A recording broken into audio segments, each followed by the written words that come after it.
गुरु भगवान के शुक्राने हैं, गुरु भगवान को न माने। गोपियों का समर्पण पक्ष। गोपियों ने समर्पण कर दिया भगवान के आगे। बिल्कुल समर्पण कैसे होता है, जैसे ये डंडा है तो ऐसे करके ये लेट जाए, पूरा फुल समर्पण। अब हमने सब कुछ अपना आपको अर्पण कर दिया। अब ना हमारा मन है, ना हमारा तन है, हमारा सब कुछ आपका हो, तन मन धन सब कुछ आपको अर्पण कर दिया। तो गोपियों ने भगवान को सब कुछ अर्पण कर दिया। जो उपासना संबंधी, भक्ति संबंधी, प्रेम संबंधी मंत्र हैं, उन मंत्रों के लिए श्री कृष्ण का ध्यान बताया जाता है। कह रहे प्रेम संबंधी, भक्ति संबंधित, उपासना संबंधी जो मंत्र है उसमें कृष्ण का ध्यान, भक्ति के लिए कृष्ण का ध्यान बताया जाता है। कैसा ध्यान करें देखिए।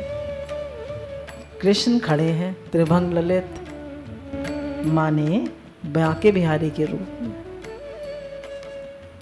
बाएं पांव दाहिने पांव पर रखकर खड़ी हो गई, घुटने टेढ़े, कमर टेढ़ी, टेढ़ा सिर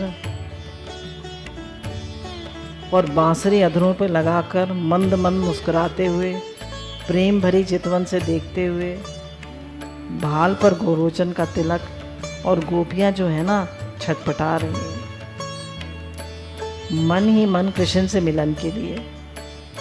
ये जो गोपियों के छटपटाने का ध्यान है ना, तड़पने का और व्याकुल होने का जो ध्यान है ना, ये ध्यान जब कोई प्रेमी भक्त करता है तो उसके हृदय में भक्ति का, प्रेम का अवतरण होता है। कह रहे जब गोपियां कैसे तड़पी, कैसे भगवान के लिए व्याकुल हुई, कैसा उन्होंने सब कुछ अपना भगवान के लिए छोड़ दिया। कोई जब इस गोपियों के प्रेम का ध्यान करता है, उनकी तड़पन का, उनकी व्याकुलता का ध्यान करता है, तो हमारा भी प्रेम बढ़ता है। हम ध्यान करते हैं मलाई कोफ्ते का और दही बड़े का और छोले का और भटूरे का और डोसे का। हम कहाँ ध्यान करते हैं भगवान के तड़पन। गोपियाँ कैसे तड़पी भगवान के लिए, कैसे तड़पन हुई, कैसे विरह में वो भगवान के जली। तो जब इसका ध्यान करते हो तो तुम्हारा भी प्रेम बढ़ेगा भगवान। तो हमारे हृदय में गोपियों सरीखे प्रेम होवे, इसका उपाय है कि गोपियों के हृदय में जो कृष्ण के लिए प्राप्ति के लिए व्याकुलता है, उस व्याकुलता का हम ध्यान करें। जो गोपियों के हृदय में व्याकुलता है कृष्ण के लिए, उस व्याकुलता का हम ध्यान करें। सबकी आंख रूपी भ्रमर श्री कृष्ण की ओर दौड़ रही हैं। कहने जो आंखें हैं ना सबकी, बस कृष्ण को देख रहे। सत्संग में भी लोग बैठते हैं तो इधर देख लेते हैं, इधर देख लेते हैं। बोले नहीं, बस कृष्ण की ओर देखो। हमारे सामने बांके बिहारी है, आपके सामने ये कृष्ण है। तो कहने सिर्फ कृष्ण की ओर देखो। एक एक गोपी कृष्ण की ओर देख रही है। गोरी भी देख रही है, काली भी, गेहुआ रंग की भी। जो गोपी है वह कृष्ण की ओर देख रही है। पीली साड़ी वाली भी, नीली साड़ी वाली भी, लाल ओढ़नी वाली भी, लहंगे वाली भी, सब की सब। जिसके बाल खुले हैं वह भी, जिसके बालों में फूल लगे हैं वह भी। चारों ओर गोपियाँ खड़ी हैं। बीच में कृष्ण है और चारों ओर गोपियाँ, हजारों हजारों गोपियाँ और अकेले कृष्ण। श्री कृष्ण से मिलने के लिए, और देखो एक एक गोपी मिलने के लिए ललक रही, एक एक गोपी मिलने के लिए तड़प रही। तो जब हम गोपियों की तड़प का, उनकी ललक का, उनकी विरह का ध्यान करते हैं, तो हमारे हृदय में भी भगवान से मिलन का विरह आता है।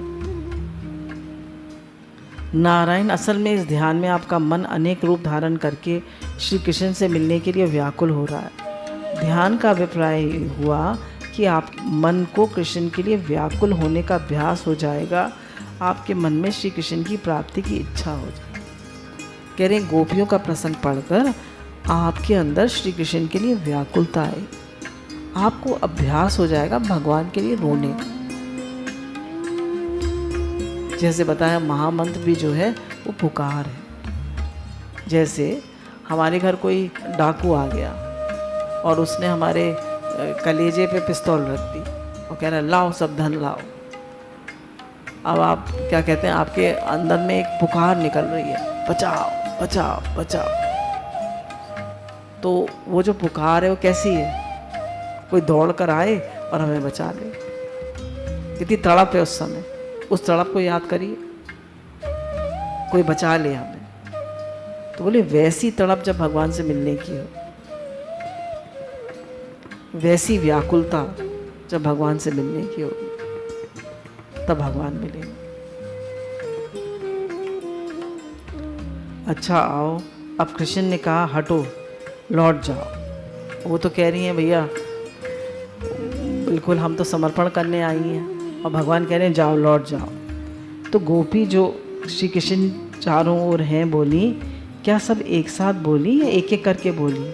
बोले नहीं एक साथ बोली, एक एक करके नहीं बोली। बोले एक साथ क्यों बोली? बोले जब एक ही भाव होता है सबके हृदय में, सब कृष्ण से मिलना चाहती हैं, सबका एक ही भाव है, बस सब कृष्ण से मिलना चाहती हैं। बोले एक बार हम रेलगाड़ी में जा रहे थे, तो एक हमारे मित्र थे, तो वो एक कोने बैठ गए, हम एक कोने बैठ गए। हमने कहा चलो दोनों कविता लिखते हैं। तो दोनों ने कविता लिखी, तो बिल्कुल एक सी कविता थी। तो बोले जब भाव एक होते हैं तो एक सी बात निकलती है। तो गोपियों के सबके एक से भाव थे कि हमें कृष्ण से मिले, तो उनके मन में से एक ही भाव निकला। ये बात क्यों कही? इसलिए कही कि गोपियाँ अनेक हैं और उनका कृष्ण के प्रति भाव एक है। अभी कहा ना भाव की रक्षा करें, हमेशा हमारा भगवत भाव है। भाव न बिगड़े, भाव न बिगड़े, भाव न बिगड़े। कोई भी चीज़ आप लेते हैं तो कहते हैं क्या भाव की है, नहीं पूछते क्या भाव है। तो ऐसे ही भगवान हमसे पूछते हैं देखो तुम्हारा क्या भाव है। गुरु पूछते हैं हमसे देखो तुम्हारा क्या भाव है। भाव तो नहीं बिगड़ रहा, तुम्हारा भगवत भाव है, प्रेम का भाव है, समर्पण का भाव है, शुद्ध भाव है। हमेशा अपने भाव को चेक करते रहिए। तो कह रहे हैं कृष्ण के प्रति एक ही भाव है सब गोपियों का। एक भाव से यदि सब गोपियाँ एक ही श्लोक बोलती हैं तो कोई आश्चर्य नहीं।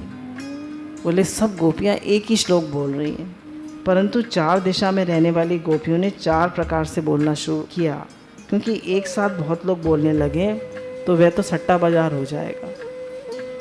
बहुत सारे सटोरिया लोग एक साथ बोलते हैं। प्रेम की बात करना हो तो ऐसा कोलाहल तो नहीं मचना चाहिए, शांति रहनी चाहिए। अब गोपियाँ कह रही हैं प्राणनाथ, ये जो हमारे शरीर में श्वास चलता है ना, इसको चलने देने का या रोक देने का पूरा पूरा अधिकार आपको है, मारो या जलाओ।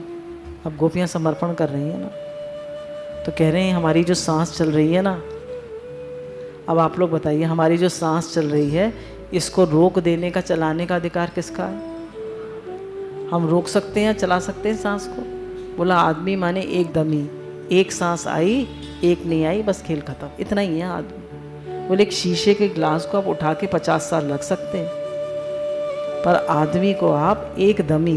एक स्त्री जो थी अपने पति के साथ बैठी चाय पी रही थी, सुबह सुबह चाय का प्याला हाथ में, अचानक चाय का प्याला गिर गया और पति को हार्ट फेल हो गया।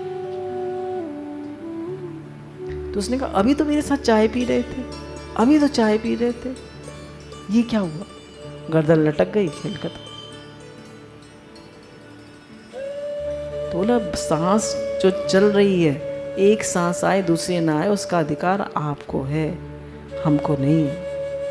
प्राणनाथ को है वो अधिकार, हमको नहीं। हम समझते मैं बहुत बड़ा, मैं बहुत होशियार, कुछ नहीं। कल ये बता रही थी एक हमारी प्रेमी, वो बता रही थी कि हमारी नंद का लड़का है, करीब 50 साल के होंगे। अचानक उनको लगा कि मुझे कुछ साइटिका पेन हो रहा है, पैरों में दर्द हुआ, और फिर डॉक्टर को दिखाया तो उन्होंने कहा कि नसों से मतलब नीचे की तरफ ब्लड सप्लाई रुक गई है, और देखते देखते 1 घंटे में शरीर शांत हो। तो कब मनुष्य की सांसों की माला कब टूट जाए, तभी बोला सांसों की माला पे जब केवल नाम। ये कब टूट जाए कुछ नहीं पता, सारा खेल भगवान के हाथ है। तो बोले सांस चलता है, इसको चलने देने का या रोक देने का पूरा पूरा अधिकार आपको है। मारो या जलाओ, किसका अधिकार है? मारो या जलाओ? भगवान का। हमें हमारे जीने मरने का अधिकार नहीं है, हमें जीने मरने का अधिकार नहीं है, सब अधिकार भगवान के हाथ में। तुम हमारे जलाने मारने का अधिकार है, चीज़ तुम्हारी हम कैसे मार डालेंगे? अब गोपियाँ कह रही हैं हम नहीं मर सकते, हम तुम्हारी चीज़ है तो हम कैसे मर सकते हैं? मरने जलाने का अधिकार तुम्हारा है। ये जो प्रेमी होता है वह ना जीने में स्वतंत्र है ना मरने में स्वतंत्र। बोले जो प्रेमी होता है ना तो बेचारा जी सकता है ना मर सकता है, क्या करे?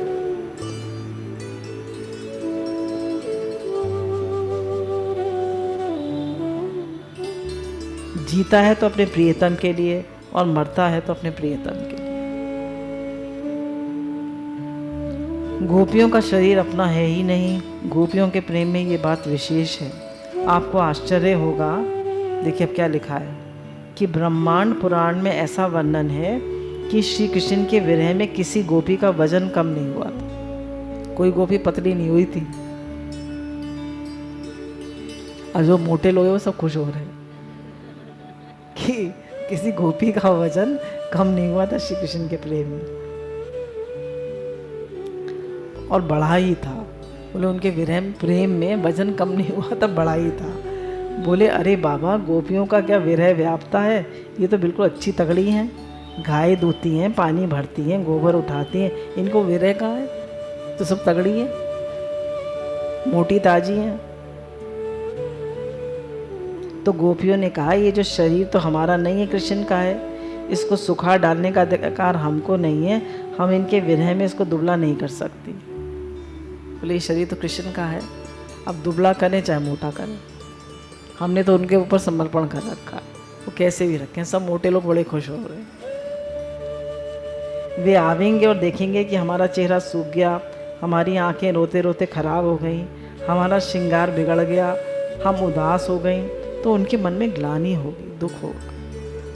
बोले अगर हम रोते रोते हमारी आंखें सूज गई, हम दुबले हो गए, हमारे होठ सूख गए, तो जब कृष्ण आएंगे और हमको ऐसे देखेंगे कि हमारी प्रेयसी, हमारी गोपियाँ, हमारी प्यारी सखियाँ ऐसी हो गई हमारे विरह में, तो उन्हें दुख होगा।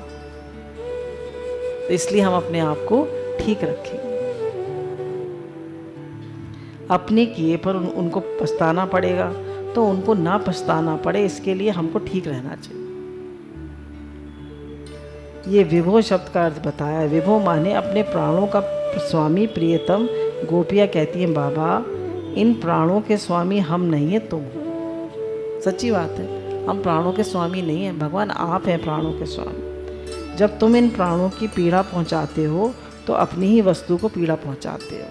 तुम जब हमको पीड़ा पहुंचाते हो तो अपनी ही वस्तु को पीड़ा पहुंचा। अपने बच्चे को आप मारे, है ना, जैसे एग्जाम्पल देते हैं, फिट तो नहीं बैठता, पर अपने बच्चे को मारे और वो बहुत रोए, तो फिर आप भी रोना शुरू कर देंगे? नहीं, क्यों? हैं? पीड़ा होगी ना, क्योंकि वो आपका है। तो कह रहे हैं भगवान अगर आप हमें पीड़ा पहुंचाएंगे तो आपको भी पीड़ा हो, क्योंकि हम आपकी हैं। हे श्याम सुंदर हम आपकी। गोपियाँ बार बार कह रही हैं हे श्याम सुंदर हम आपकी। गोपियाँ कहती हैं कृष्ण आपने हमारा महाभाग्यवती गोपियों कहकर स्वागत किया था, पधारिए पधारिए बड़ी खुशी से कहा था। क्या वह स्वागतम हमें लौटाने के लिए कहा था? अब आप बताइए स्वागत क्या यही है? आपकी ऐसी क्रूर वाणी आपके योग्य नहीं है। ऐसी प्रेम भरी बातें, इतना कोमल शरीर, ऐसी कोमल आंखें, ऐसी अनुग्रह भरी भौहें और ऐसी कठोर वाणी, लौट जाओ। अब किसी को आप बुलाएं अपने यहाँ डिनर पे। कुछ लोग ऐसे होते हैं, किसी ने बताया कि हमारे एक मित्र थे, उन्होंने हमें अपने घर बुलाया डिनर पे और फिर भूल गए अपनी पत्नी से कहना और खुद भी भूल गए। हम बैठे थोड़ी देर, फिर उन्होंने कहा ही नहीं खाने के लिए, फिर हमने कहा हम लोग चलें? बोले हाँ जी, राधे राधे। बोले हम लोग लौट आए, फिर कहीं रेस्टोरेंट में जाके खाना खाया। बोले ऐसे कृष्ण जी कर रहे हैं। पहले तो बुलाया उन्हें कि आओ आओ आओ आओ, अब कह रहे लौट जाओ लौट जाओ लौट जाओ।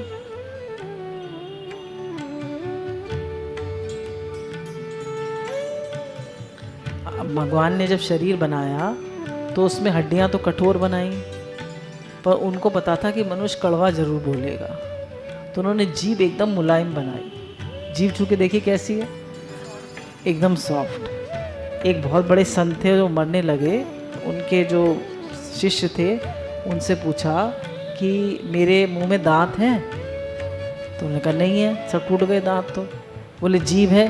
बोले हाँ जीभ तो रहती है अंत समय तक। बोले क्यों रहती है? बोले जीभ जो है मुलायम होती है और दांत कठोर होते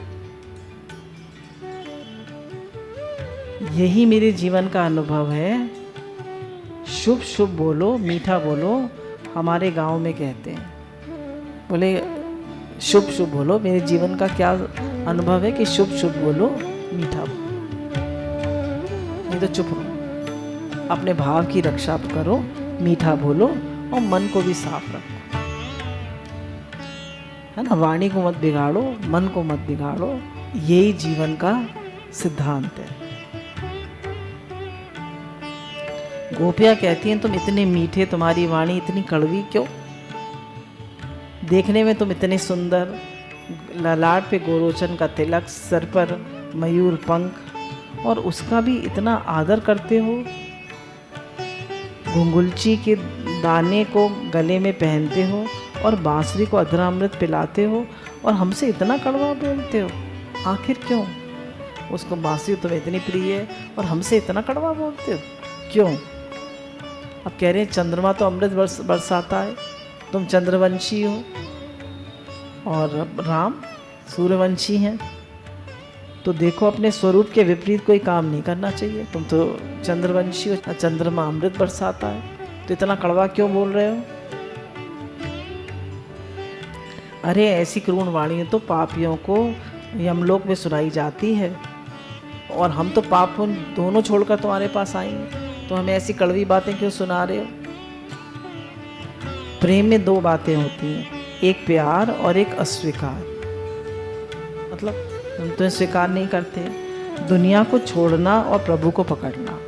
प्रेम में दो बातें, दुनिया को छोड़ना और प्रभु को पकड़ना, जड़ता का त्याग और प्रभु का स्वीकार।